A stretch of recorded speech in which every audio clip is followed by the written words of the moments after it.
It's time for Two Guys and a Goalie with Dustin Nielsen, Matt Cassian, and the goalie, Joaquin Gate.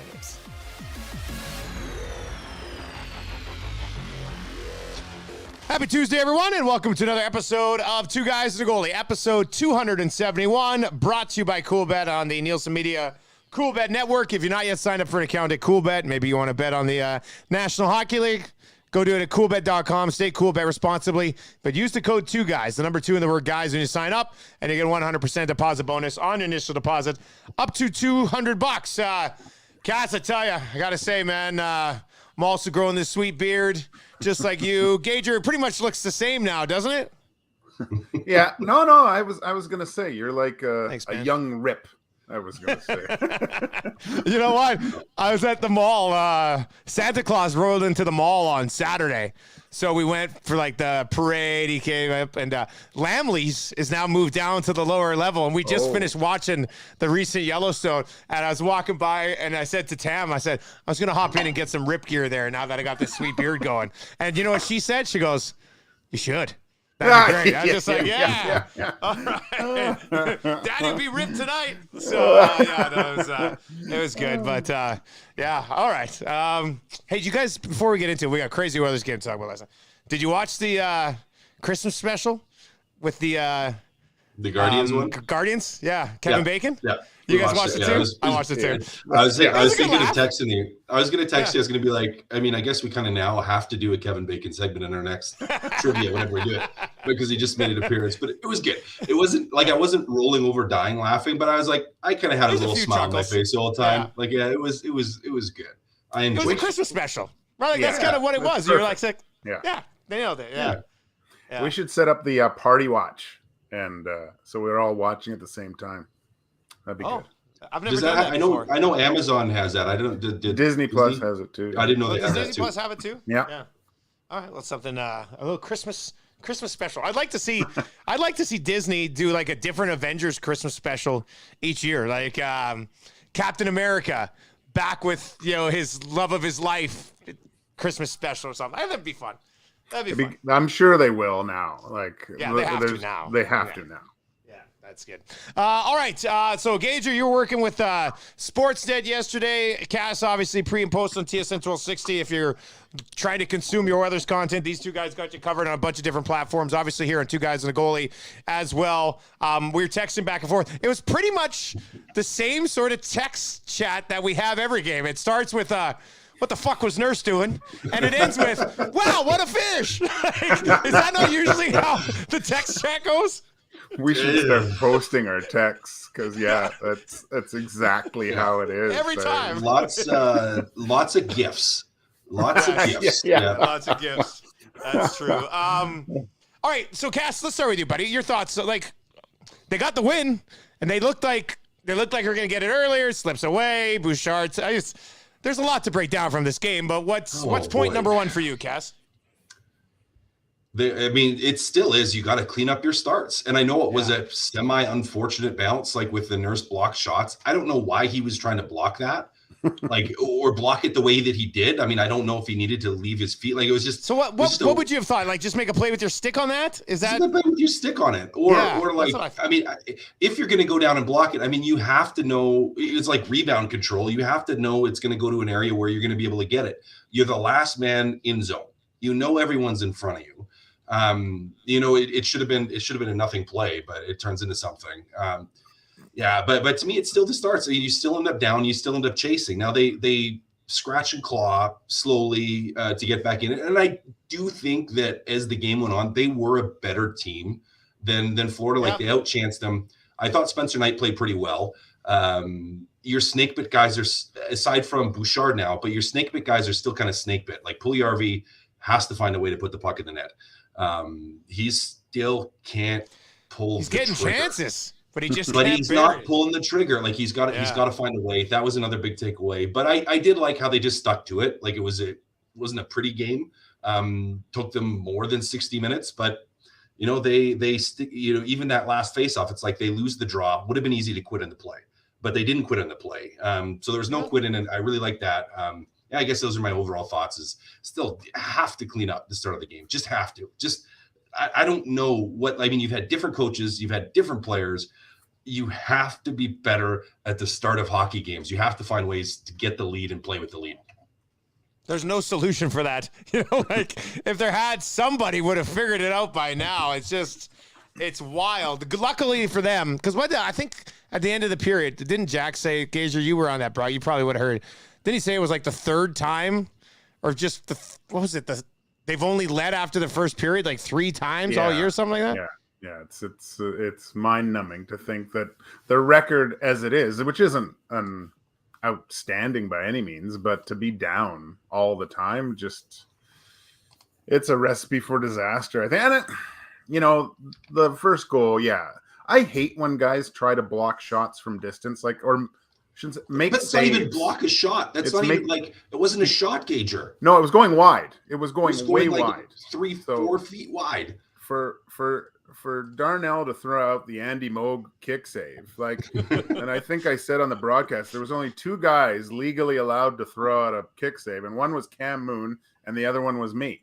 And it was stupid. It was just stupid to go down, and then it goes right to Tkachuk, like enemy number 1. If he doesn't get in the way of that, if he just lets it go through him, everything's fine. That's why somebody texted in today. It was like, Dusty, you're ripping on Nurse. It was a bad bounce. I'm like, I don't know.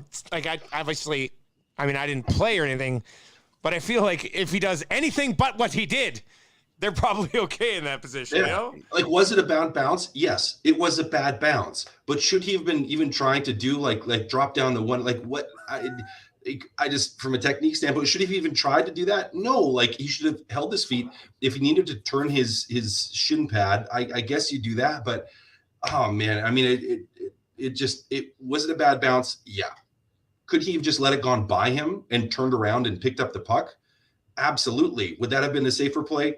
For sure. He's the last guy back in zone. It was just, it kind of defines how his season has gone, hasn't it? Like just little decisions that just haven't worked. Like even you see Tkachuk on the weak side. Shouldn't he be stepping more to? I mean, maybe he doesn't want to screen the goalie in that case. Now that I think about it, so but his focus shouldn't be on making a save there. It should be like, okay, Tkachuk's not going to get this rebound. I got to make sure that I'm taking care of my guy. Or you see it going wide, perfect. I'm just circling, going to pick it up in the corner.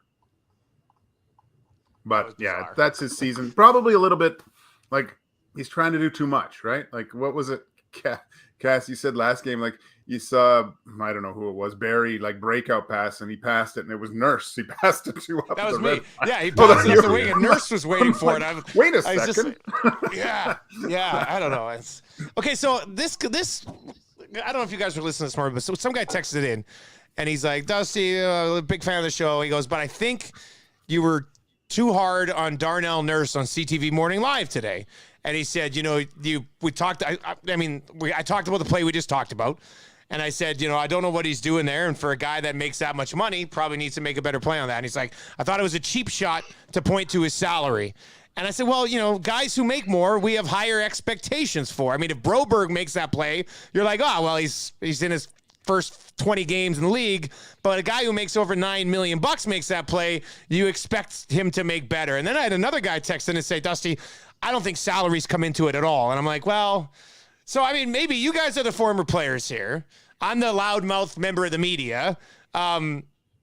Is it a cheap shot to say this guy needs to do more because he makes more? Is it a poor way to evaluate players, or is that just what happens because they're being paid more? They should be able to handle 23 minutes a night.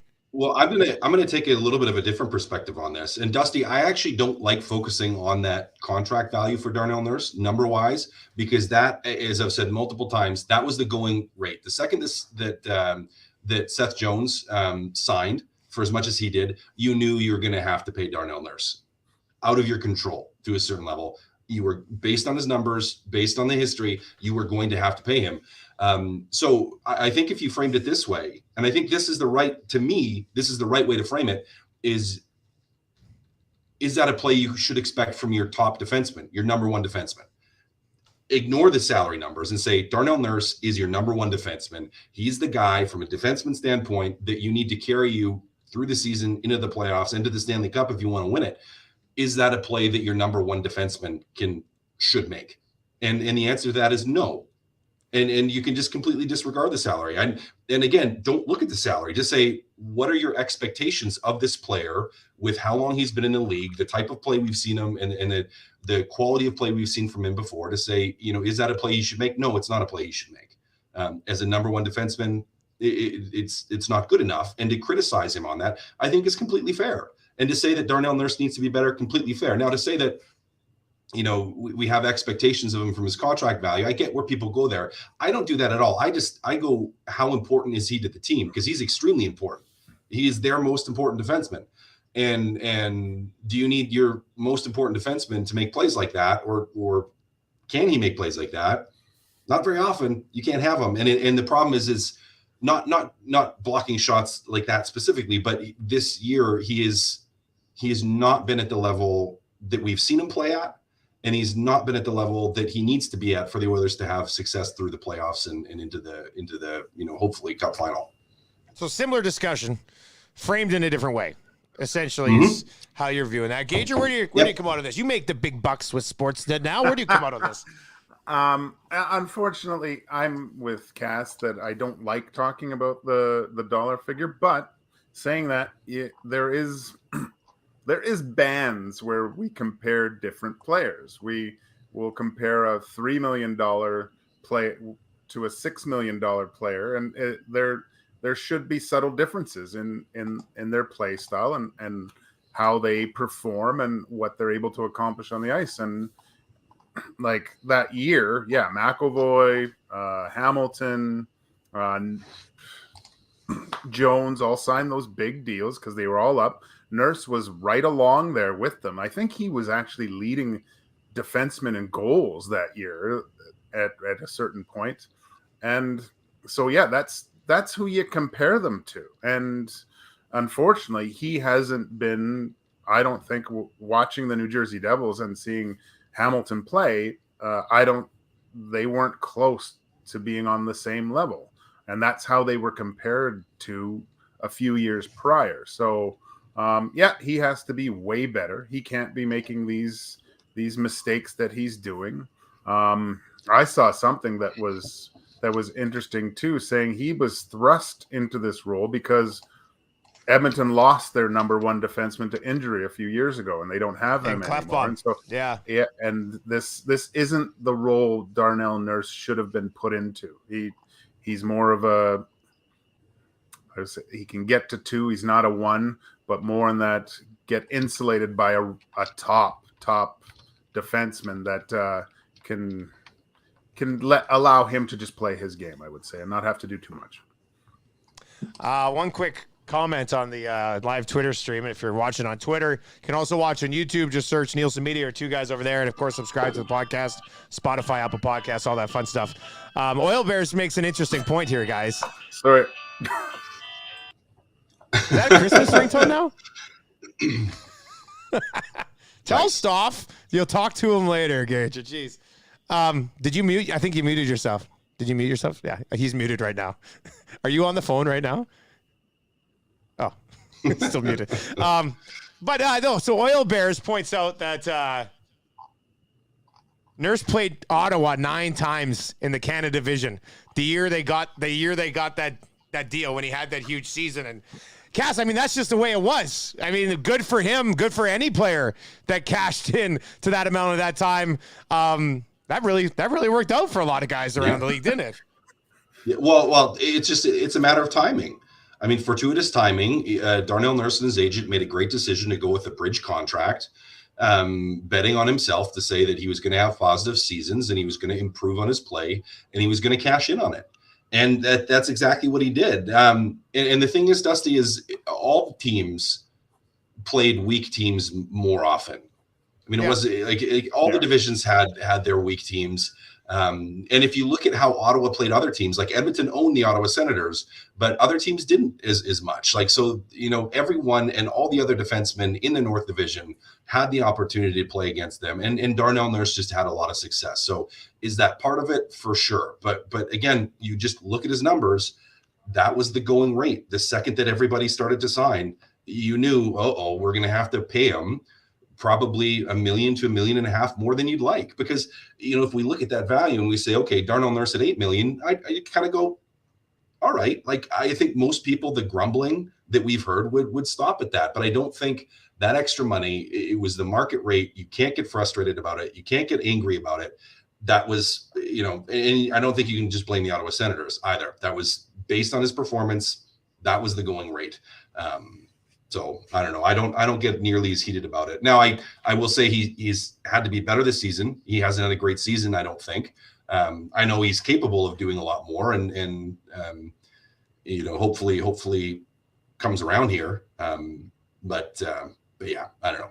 Yeah, that's it. I was rambling. So that was my mom calling there. So, and I know she's not listening live. She listens to it later. But Mom, you know damn well that I'm doing a podcast. Well, except it's Tuesday, not Monday. It doesn't matter. She knows I'm busy. I'm a busy man, Mom. Save it for Sunday evenings or in the evenings during the week. I'm a busy guy. The old classic Sunday evening call. Yeah, that's you just broke your mama's heart. Yeah. Well, it was the landline, right? She just phones. It's typical moms. They just phone the landline. Terrible timing. I know, like when I was in my 20s phoning home, I don't think my parents were too enthused. And now I phone home at 41 and they're like, oh my God, it's so good to talk to you. It's just like, I'm like, where was this when I was 27 calling and asking for money? Like, what's going on here? It doesn't make any sense. So yeah, it's different now, I guess. Anyway, when she's listening to this later, hello, Gager's mom. All right, she's probably going to love this conversation. Is there anything more perfect than Zach Hyman? I mean, this guy is, and Draisaitl and McDavid, I get it. They're the drivers, but you know what you need when you're driving? You need this little engine in the front that keeps everything going. And to me, that's Zach Hyman. I used to, because I didn't have a hot take on Zach Hyman anyway, but I would mock everybody in Toronto who was like, you need this guy on every single line on your team. I'm like, why would anybody need one guy on every single line of their team? And then you watch him now and you're like, holy shit, you need a guy like Zach Hyman on every single line on your team. He's, Cassie, Gage and I talked about it on my show this morning. Like, how many times, you do post-game every game, how many times have you ever said, man, tough game for Hyman tonight? Like, that just doesn't happen. It's crazy. Nope. He's consistent. His work ethic is consistent. I talked about it on the post-game show where it's like, man, I don't think he's an unheralded player, but he does what he needs to do every single night. And he's fun to watch. He's engaged every game. He battles for pucks. It's just, he's everything you hoped he would be when you signed him. He's fantastic. Such a fantastic piece for this team. Huge part of it will continue to be. Man, I don't think I've ever, since he's been here, had a game where I've said, Zach Hyman wasn't very good today, or Zach Hyman needs to be better. Zero. I can't think of a single time I've thought that or said that, because it hasn't happened. Like, if we're looking at who the most consistent Oiler over the past number of seasons has been, without question, in my mind, it has been Zach Hyman. Not even close. I don't even think it's close. Do you realize how crazy it is in this market with all of us on social media, and the fan base here, and the media can flip-flop? Do you know how ridiculous it is that nobody has ever said a bad word about this guy because he's never done anything? To be like, man, Zach Hyman let up on that back check. Wow, Zach Hyman let his man go. Wow, Zach Hyman really wasn't working hard tonight. Like, it's phenomenal in a Canadian market that this guy has just pleased everyone. It doesn't happen. He's the only thing we say bad is if he has a bunch of chances to score and maybe he doesn't put some in, right? But he played great. That's the only thing. He missed on a couple chances to score, and usually it's the goalie making a great save. Like Knight made that one save there, on that was just crazy. The one that bounced off Puljujarvi right over and then right. That was a great save. But no, man, this guy, it's fingers crossed nothing ever happens to him where he's out of the lineup for a significant period of time, because you'll really see what he actually brings to the Edmonton Oilers on a consistent basis every single night. And like you said, Dusty, with that, the fan belt, like he's just going constantly. And I mean, I technically don't know how cars work, so I can't even tell you. I should know. I mean, I'm under the hood all the time, but it's amazing what he provides. And it would be great to have one of him on every single line. Yeah, that'd be awesome. Daryl Cates should invest in a cloning device and just roll out a bunch of Zach Hymans. I mean, I think that would work well. Before we move on from this game, Gager, is Spencer Knight the new Thatcher Demko in your world? Yeah. I was and I was thinking, because I remember when he played so well against Canada in the World Juniors, and just coming back to Edmonton again. Sometimes as a goalie, you there's certain arenas. I think it's for every player. There's just some places that you play really well in and you feel comfortable. I think Edmonton's kind of that for Spencer Knight. He was phenomenal again. Like his ability to take goals away and how solid he was. There was a sequence of saves that they were both making that both guys were just in perfect position. It was a really interesting little goaltending battle last night, as Knight was the more busier of the two, obviously, but it's also just as difficult sometimes not getting as many shots in a game. And I thought both goalies played really extremely well, and to the point where guys had to do something pretty special, or two goals where something happens that catches them off guard a little bit to score some goals. So that was really good NHL goaltending last night. Cass, how much you believe in the momentum of winning in thrilling fashion? They've done it in back-to-back games now. Are you a big believer in that? Like, is that the type of thing that spurns on the run? Is that what it does? Yep. It's you have, in any given season, for most teams, you have catalyst moments. Now they can be different things. They can sometimes be big losses where you get blown out and everyone's just really frustrated and it's like, enough is enough. We don't want to feel this way again. They can be statement wins emotionally, and for Edmonton, like you have back-to-back thrilling wins. It can galvanize a group and pull everyone together and add an incredible amount of motivation. So I'm a big believer in that. Now, you can't let that momentum stall. You can't all of a sudden have bad efforts, and you can't keep being down in these games. Like that will make that kind of momentum absolutely sputter. But am I a big believer in that momentum? Yes, 100%. I mean, sometimes it's a fight, sometimes it's a line brawl, not so much anymore. It used to be those. Sometimes it's a big win, sometimes a big loss. Like these seasons have defining moments, and when you have two comeback wins back to back, I just think it can really pull you together as a group. Can really be a motivating factor and a driving factor in turning the season around and building all kinds of momentum. Gage, are you subscribe to that theory, buddy?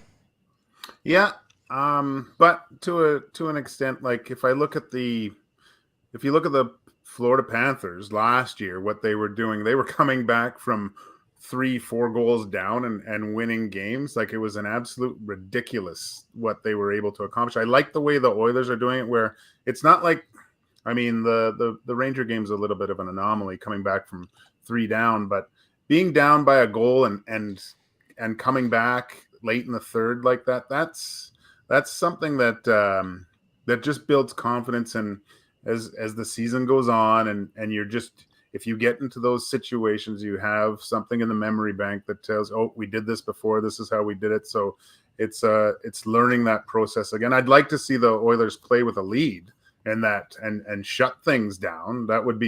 That's another skill that you need to develop too. But so far with some of these late comebacks and doing it in dramatic fashion, there's nothing like, and Cass can speak of this, nothing like coming back and winning when you're down like that. The dressing room, I guarantee, was one of the best places in Edmonton to be right after that game.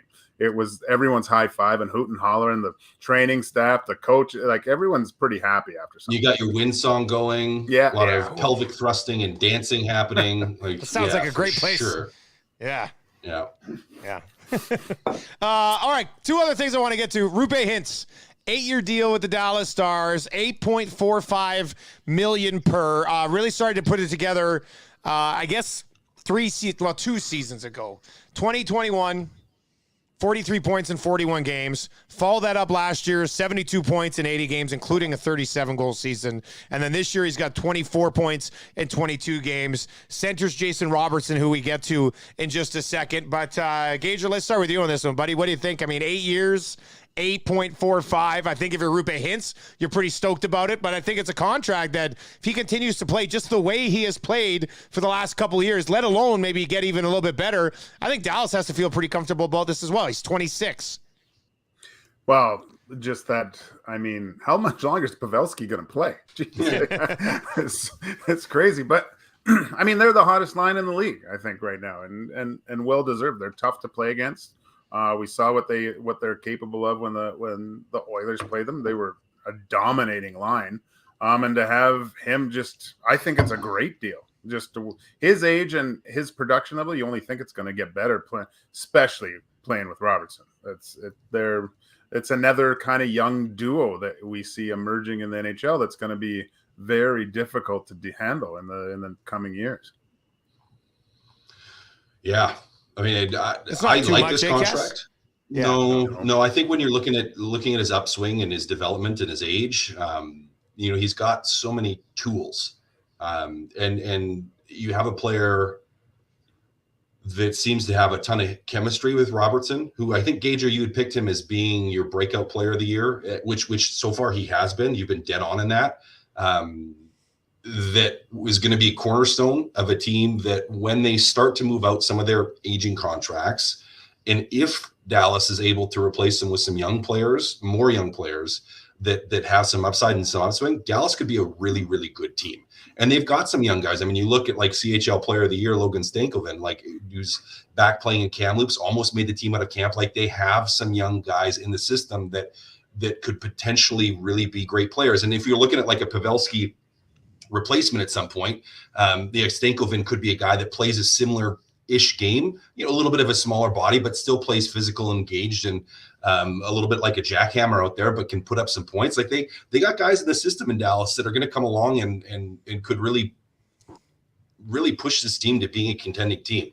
I mean, when I look at them and I go, okay, you now have Rupe for the next 8 years. You're going to have Robertson for a long time. This could be a pretty formidable Dallas team very quickly. I think you do have to do some things with some of those older contracts that are a little bit too big. But man, yeah, I like this deal. I like it for Dallas. I think in 2 or 3 years, we're going to look at that number and we're going to go, that's a pretty well-priced deal for the Dallas Stars. And they got one of the best young goalies in the league. Yeah. Like it's crazy. And the number one defenseman who's 23 years old in Heiskanen too, right? So you got pieces. They got the pieces similar to what the Oilers want to have, Yeah. Well, yeah. I mean, so you have your 1-2 offensive punch, right? So you have your big 1-2 offensive punch. You have your stud defenseman, and you have goaltending. And so it's going to be, as I said, when you are able to replace some of those bigger value contracts, they're going to open up cap space in the next couple of years. Like how many years does Seguin have? I'm looking right now. Jamie Benn's got this year and 2 more. Sagan's got this year and 4 more. Okay, so still some time. That's a little bit longer. I thought those guys were a little shorter. So you might have to find a way to. Yeah, you might have to find a way to deal with some of those bigger ones. But yeah, I mean, I think the Dallas Stars could be a real treat the next couple of years. Breaking news: we're 3 years away from Tyler Seguin playing for the Coyotes. I mean, that's pretty much, well, but if you can put other pieces in there, Ben and Seguin aren't bad guys to have around for a playoff run if you can find the other value contract somewhere, right? So that's especially if you don't have to rely on them, right? Yeah, Ben in particular, Seguin, I think maybe a little bit tougher because more of a skill player, and is he going to be able to give you the type of minutes the team needs. Ben can do some stuff. Yep. Yeah. Just quickly then on Robertson, Hart Trophy race right now. I mean, Connor McDavid's right there, but Jason Robertson has to be. I mean, Pasternak's having a great year. Carlson's having a great year. I don't know if that's going to factor in, but like I think, Gager, you're the big Robertson guy here, and I think all of us are now. I mean, you watch him play; he's a phenomenal talent, but he's basically putting up McDavid type numbers right now with the Dallas Stars. It's nuts. You guys, everyone's just got to start listening to me. All right, that's the bottom line. No, he's exciting to watch, man, and he's got that shot. It just sounds different when he shoots the puck. Didn't I say he's going to score 50? I said he was going to score 50.